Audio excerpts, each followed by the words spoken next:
So here I am on the home page of my free Canva account. On this home page, I could see the designs that I've created. I could also go to all your designs to see all the designs that I've created. And I could go to photos to find free and paid photos that I can use for my designs. So let's take a look at the photos page just to get an idea of the type of photos that you can access.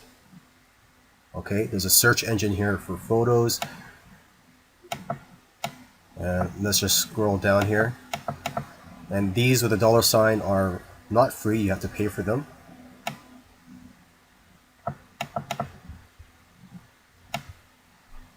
This one I find interesting actually.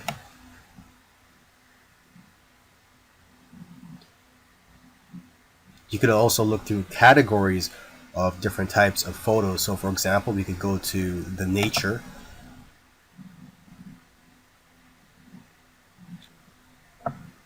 A lot of these so far are free.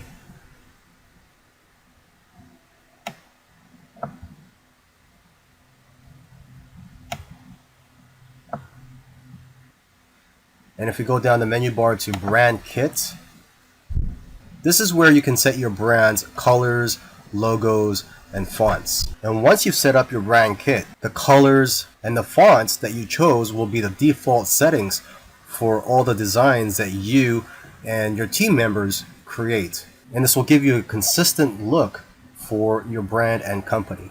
Now, if you want some design video tutorials, you can go to Design School. And if you want to allow others to have access to your account, you could go here, create a team, and you could let your employees, co-workers, other students, if you go to school, have access to Canva, and you guys will be able to share your designs and folders. And the folders could be set up here, and the designs that are shared with you, you can see here. And if you want to go ahead and create design, you just click on Create a Design.